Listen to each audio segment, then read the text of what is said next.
So now Picasso. We have to talk about Picasso in our discussion of modernism, in our touring modernism. Let's dip into this legend here. So he's working as a fauve. He's not called a fauve, but he's working around the same time, and he's got this hot color I'm going to show you in a moment. He was daring in every way, in terms of color, in terms of form, and we're going to look at one canonical piece and talk about our lesson today, the power of form, and we're going to talk about primitivism, because Picasso jumps into that bandwagon as well. Now, Picasso is notorious, and here's a few photographs of Picasso with his many different girlfriends and wives, lots of books written about Picasso. I remember Arianna Huffington's book, Picasso, called Creator and Destroyer, the myth of the avant-garde artist, right? Creator and destroyer. And she talks about the equation of creativity and virility in Picasso's world, perhaps. Now, for all we think of his relationships with all his many women, and there were a lot of them, I would say, many, many, many, many, Fernando Olivier, Yves Gouvel, Olga, Marie-Therese, Dora Maar, Françoise Gillot, Jacqueline. The women inform much of the content of his oeuvre, so it is interesting to think about his relationship to all these women. If you look at his first communion from 1895, you can see that he was a remarkable artist from the very beginning. His father was a painter. He studies under his father, and at age 10, age 11, he enters the School of Fine Arts in La Coruna. He was a child prodigy. Picasso goes to Madrid on his own in 1897 and studies at the academy there. Then he goes to Barcelona and he's hanging out with the scene, and it was a scene. In 1900, he leaves for Paris. So he's then immersed himself in the contemporary avant-garde. So let's jump to this major painting that he has constructed during the Fauve period. He's not technically a member of the Fauves, but this fits in with where we are in our lesson. It's dated 1907. This is Les Demoiselles d'Avignon, a very important work. Upon seeing the work, his friend Georges Braque said of Picasso that he must have been drinking turpentine and spitting fire when he made this painting. So this was a real departure for even Picasso's friends, fellow artists. The painting is a challenge to Matisse's lux comme une volupté, clearly, but it's not the happy-go-lucky place that Matisse depicted, not those bathers. Rather, what we find here is a brothel in Barcelona, historians think.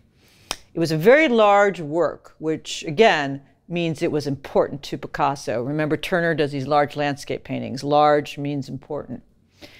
He's addressing the history of the bather. You know, he's got partially draped women and this squatting figure at the right bottom corner. That figure might be based on a small Cézanne painting that was owned by Matisse.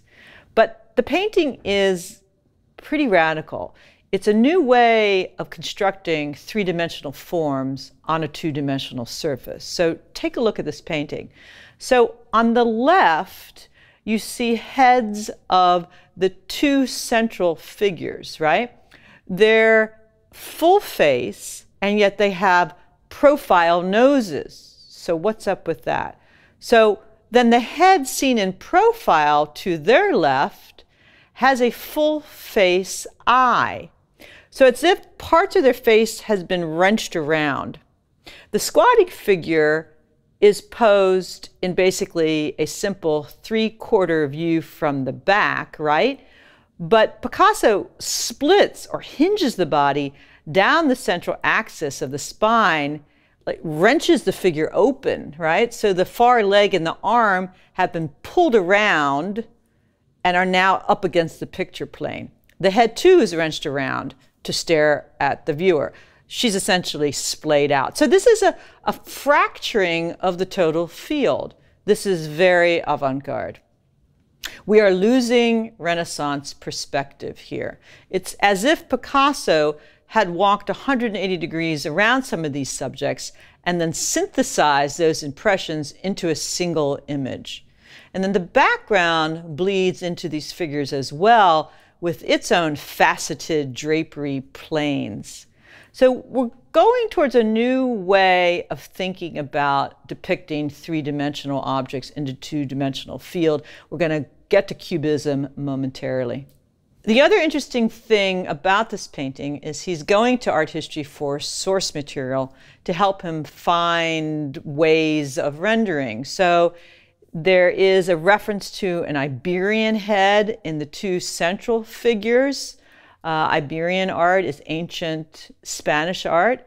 There's a reference to Egyptian art with that figure on the left in profile. And then, of course, in 1907, he's seen African art at the Trocadero, and the primitivist comes in, right? The African model. He's collected quite a bit of African art, and you can see that most clearly in those two figures on the right. Look at their mask-like faces. Again, very much African deformation, a geometric breakdown of the features was right out of certain African masks, as is the striations across the nose, sometimes the scarification that you would see in the African mask. So all of these elements, all of these sources are part of his mining expressive primitivism, in quotes. Now, let's talk about the subject again of this radical painting. I'm showing you a study quickly that shows a medical student and a sailor and the five nudes in the bordello from 1907.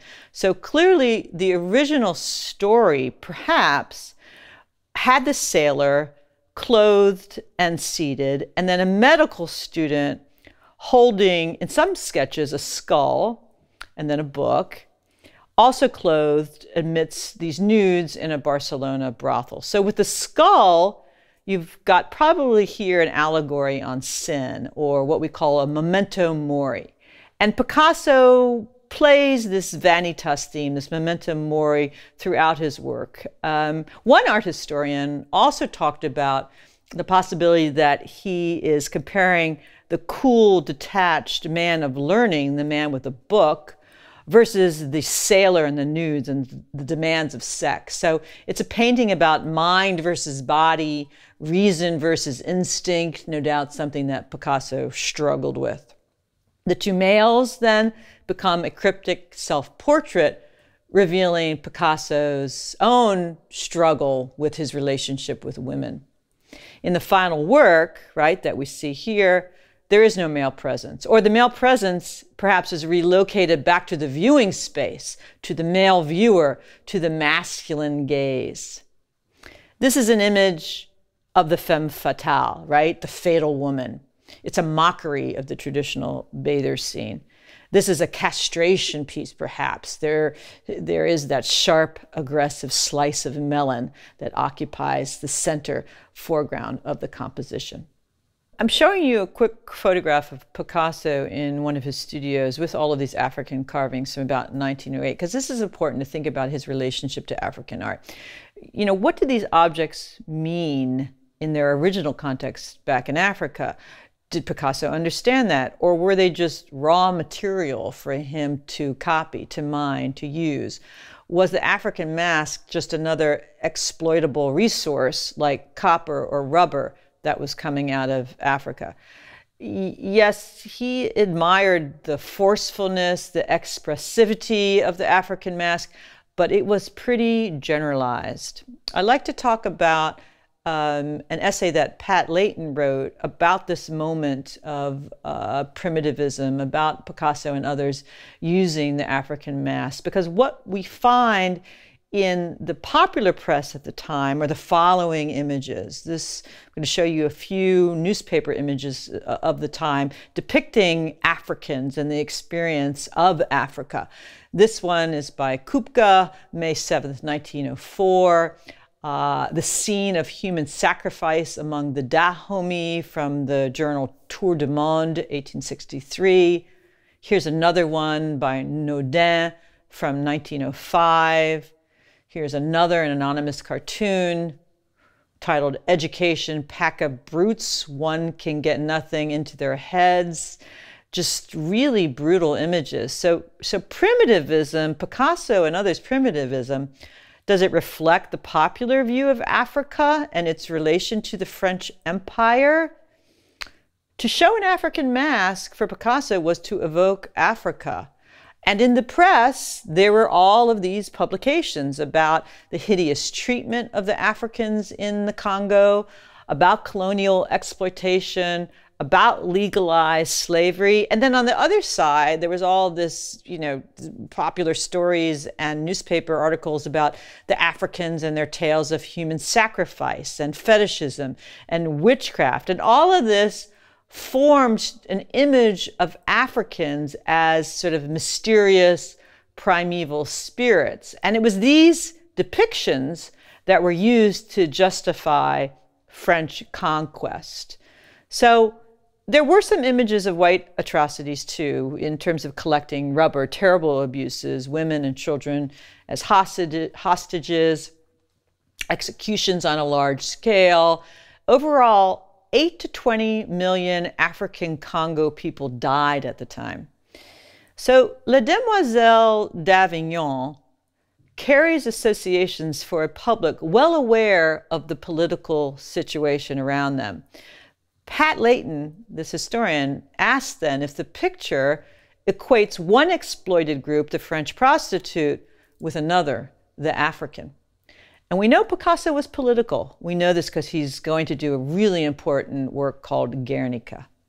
But to continue with this theme of the African mask and its relationship to modernism and to primitivism, we're now going to talk to my colleague in the art history department, Delinda Collier, who's a specialist on contemporary African art, but she's going to walk us through the collection in the Museum of African Masks and talk further on this subject.